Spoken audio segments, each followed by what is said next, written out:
Aquaself Bretagne, spécialiste depuis 30 ans des purificateurs d'eau, vous présente Ravito, l'actu vélo.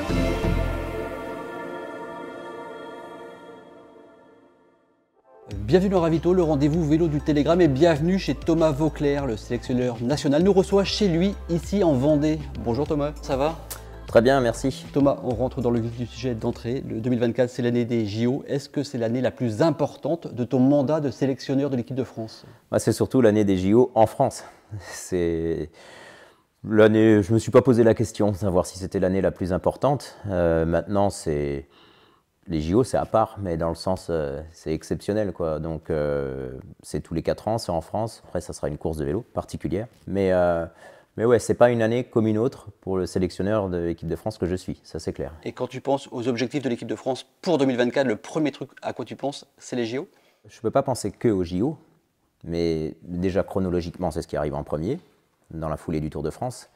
Mais oui, évidemment, si on devait faire un classement, même si c'est pas très habile, mais on ne va pas faire de langue de bois, les JO sont... Du fait que ça soit à domicile, du fait que ça soit les Jeux Olympiques, ouais, c'est plus fort que les championnats du monde et les championnats d'Europe. Ouais. Ça va être quoi alors l'objectif à Paris, Thomas? À la différence d'un mondial, on a l'impression que toutes les médailles sont belles lors des JO. Bien sûr, un résultat, c'est super. Si on ne peut pas gagner, d'avoir une place d'honneur, 2e, 3e, 4e, c'est super. Mais c'est vrai que les JO, c'est sans doute la seule course où les 3 premières places sont importantes. Maintenant, si je vous demande qui est le champion olympique des 3 dernières éditions, vous pourrez me répondre. Si je vous demande les 2e et 3e, je parle de la course en ligne ou du chrono d'ailleurs, je ne suis pas sûr que beaucoup de personnes puissent répondre. Donc malgré tout, la première place, c'est quand même champion olympique. Donc les objectifs, si on regarde objectivement par rapport à l'adversité, tout, pour ainsi dire, à l'exception de Vingegaard, tous les top coureurs mondiaux en ont fait un objectif. Donc je ne vais pas vous dire qu'on est favori pour ramener le titre des Jeux Olympiques. Par contre, on est l'équipe de France et on ne va pas y aller pour faire les animateurs. Donc l'objectif, il n'est pas écrit, mais on n'y va pas pour autre chose que de jouer la gagne, quoi. L'équipe de France n'aura que 4 coureurs au départ de la course. Est-ce que tu as déjà ta sélection en tête? Est-ce que je sais quels seront les 4 coureurs au moment où on parle? Très honnêtement, non. Est-ce que j'ai une idée de l'ossature? Bien sûr que oui. Est-ce que des coureurs sont probables d'y être? Oui. Est-ce qu'il y a une hiérarchie qui peut être bousculée? Oui. Est-ce que dans le vélo, il peut se passer pas mal de choses en 6 mois? Bien sûr. Il peut y avoir des confirmations, des révélations, des coureurs qui sont moins bien. C'est du vélo, quoi. Donc, bien sûr que ça ne fait pas que 3 semaines que je me penche sur les Jeux Olympiques et il est évident que 4 coureurs, là, les places valent cher, bien sûr. Tu la donneras quand, ta sélection? Vraisemblablement au début du Tour de France. Il y aura une présélection ou pas? Dans ma tête, il y a une présélection. Maintenant, il n'y aura pas de présélection publiée. Il y aura une sélection de 4 coureurs qui sera donnée. Et puis, donc ça sera vraisemblablement au début du Tour de France. Ouais. Est-ce que l'équipe de France aura un leader? Est-ce que c'est possible d'avoir un leader quand on n'a que 4 coureurs comme ça au départ? Tout est possible, mais c'est une bonne question. Est-ce qu'on met un leader unique et 3 coureurs pour travailler pour lui? Est-ce qu'on met plutôt 4 coureurs qui ont une chance de bien figurer dans le final et essayer de jouer sur le collectif, sachant que ça sera difficile de demander à un coureur peut-être de se sacrifier complètement pour un autre s'il estime que lui, il a des chances aussi? J'ai mon idée, je ne suis pas non plus buté entièrement, j'y réfléchis beaucoup, j'ai un peu mon idée là-dessus, mais évidemment, ça serait mal faire mon travail que de vous dire « Ah oui, j'aurai un leader et 3 coureurs pour travailler », ou alors « Non, je vais aller avec 4 coureurs qui peuvent jouer leur chance, et du moment qu'ils courent collectivement, mais chacun peut avoir sa chance ». Ça, j'ai mon idée, pourquoi pas affiner, mais je la garde pour moi, c'est normal. Parce qu'avec 4 coureurs au départ, évidemment, c'est pas une course comme les autres. C'est les Jeux Olympiques, c'est pas fait pour une course comme une autre. Déjà, ça peut... Enfin bon, là, je vais pas faire le philosophe, mais c'est des jeux, ça s'appelle les Jeux Olympiques. Il n'y a pas d'une autre course dans l'année qui s'appelle les Jeux, donc ça ne veut pas dire qu'on est là pour s'amuser. 90 coureurs au départ, 273 km. Alors c'est vrai que j'ai entendu que certains trouvaient que c'était pas normal, mais qu'est-ce qu'on veut? Moi, ça me gêne pas, c'est tellement exceptionnel les Jeux Olympiques. L'idée, c'est quoi? C'est que si les plus grosses nations, elles ont plus de coureurs, ça laisse moins de chance pour des coureurs qui sont moins bien entourés de briller. L'idée des Jeux Olympiques, c'est quand même que tout le monde ait sa chance un petit peu. Donc, qu'est-ce qu'on veut aux Jeux Olympiques? On veut une classique en plus, un Tour des Flandres en plus, un Liège en plus, avec quelques grosses équipes qui régentent la course et puis qui propulsent leur leader. Et puis, on sait que ça va jouer entre 4-5 mecs. Je ne suis pas sûr. Donc, Je ne sais pas si c'est à l'avantage des adversaires, à l'avantage de l'équipe de France, il n'y a que le résultat sans doute qui le dira, mais du fait que ça soit particulier, 4 coureurs sans oreillettes, 4 coureurs par équipe, une longue distance, pour moi, c'est pas aberrant, quoi. Quand on regarde le parcours francilien, on se dit que Christophe Laporte, le champion d'Europe, Valentin Madouas, le Brestois, ont le profil. Qu'est-ce que tu en penses?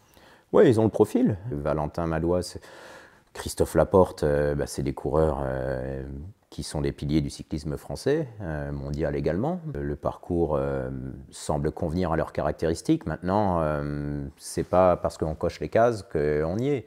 Donc, évidemment, ces deux coureurs, je tiens compte d'eux, évidemment, mais ça ne veut pas dire qu'ils seront au départ des Jeux Olympiques. Il peut se passer beaucoup de choses. Il y a aussi des choix à faire. La question d'avance sur le leader, s'il y a un leader, c'est des choses comme ça que je dois arbitrer et bon, ça fait partie de mon job. Tu as échangé avec eux, Valentin et Christophe Laporte? Oui, bien sûr. Oui, j'ai échangé avec eux. Donc, je crois qu'au-delà des coureurs, parce que là on parle de Christophe Laporte, champion d'Europe en titre, qui est dans la plus grosse équipe du monde et qui est un top coureur mondial, quoi, qui sera cité parmi les favoris s'il est au départ. Mais ce que je veux dire, c'est qu'il y a pas mal de coureurs de valeur en France qui peut-être sur les courses classiques traditionnelles sont peut-être moins visibles et qui sur une course différente, puisqu'elle sera différente, ça c'est clair, ça sera différente de tout ce qu'on voit tout au long de l'année, pourrait très bien figurer, quoi. Donc c'est beaucoup d'échanges. Et puis il y a une chose que je ne veux pas, c'est que les Jeux Olympiques soient une séance de rattrapage du Tour de France, ou alors que ça soit dans le prolongement du Tour, et puis avec la forme du Tour, tiens, je devrais être bien. Non, je veux que ça soit un objectif à part entière. Ça, c'est pas, tiens, c'est dans la foulée du Tour, avec la condition du Tour de France, je récupère un petit peu, j'y vais, et puis ça ira. Non. Tu leur as bien dit ça aux gars? Je pense qu'ils l'ont compris. Mais c'est clair que c'est pas un critérium d'après-tour, quoi. C'est les Jeux Olympiques. Et Julien Alaphilippe, est-ce qu'il est dans le match pour la sélection? Mais bien sûr qu'il est dans le match, comme beaucoup d'autres coureurs. Julien Alaphilippe, il a un CV long comme le bras, c'est un coureur en or. Il ne faut pas se cacher, en 2023, il n'a pas fait une bonne année. Je pense qu'il est capable de faire beaucoup mieux. Je pense que la question, c'est aussi du fait qu'il ne fasse pas le Tour de France, puisqu'il est annoncé sur le Tour d'Italie. Celui qui aura la bonne méthode, la bonne approche des Olympiques, ce sera ceux qui seront sur le podium, celui qui est champion olympique. Est-ce que le Tour de France est un passage obligé pour être présent aux Jeux Olympiques?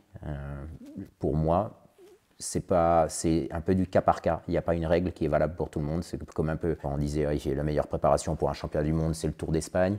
Ça ne marche plus comme ça, le vélo. En fin de compte, les entraînements sont tellement planifiés. Donc, bien sûr qu'il n'est pas du tout hors jeu, parce que sous prétexte qu'il ne fait pas le Tour de France, tout comme il ne part pas avec de l'avance parce qu'il est double champion du monde et qu'il s'appelle Julien Alaphilippe, quoi. Ça, c'est clair. Selon toi, qui seront les favoris de la course olympique? Ça dépend comment ça va courir.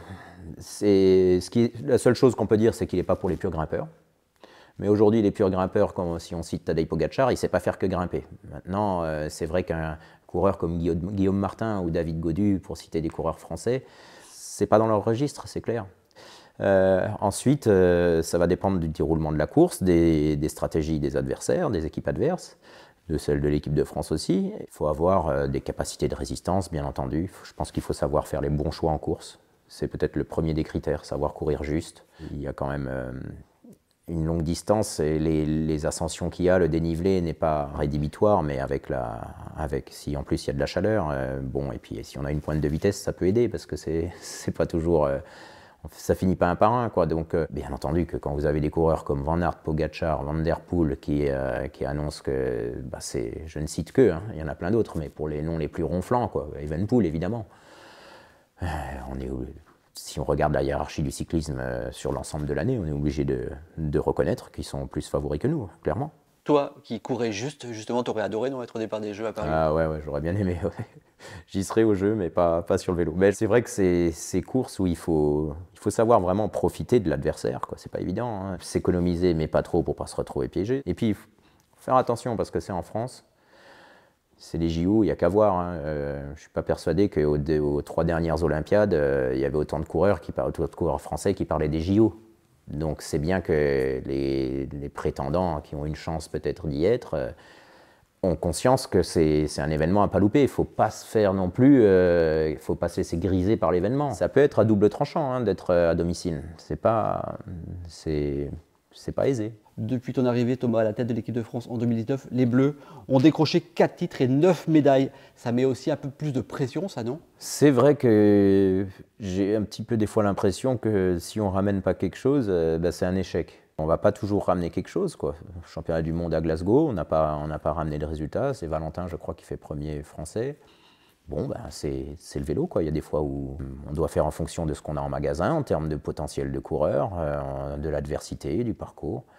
Et c'est vrai qu'à domicile en plus, j'ai l'impression qu'on n'a pas trop le droit à l'erreur, que si on n'est pas médaillé, ça sera un objectif raté. Ouais, des fois on peut rater ces objectifs, mais ce n'est pas l'idée de base, quoi. Si on ne se fixe pas d'objectif haut, on a peu de chances d'y arriver, ou alors sur un malentendu. Moi, j'aime pas trop les malentendus, donc ouais, après, si ça marche pas, ça marche pas, mais on va tout faire pour que ça marche. Dernière chose, Thomas, qu'est-ce qu'on peut te souhaiter en 2024? Que tout aille bien, tout simplement, d'une manière générale, et puis d'avoir les poils qui se dressent sur les bras sur les échéances de l'équipe de France. Merci Thomas de nous avoir reçus chez toi. On te souhaite évidemment une belle année et une très bonne saison. Merci à vous. Voilà, la pause Ravito, c'est tout pour aujourd'hui. On se retrouve vendredi prochain à 18 h sur le telegram.fr et sur la chaîne YouTube du Telegram. D'ici là, bonne semaine, bon week-end et bonne course.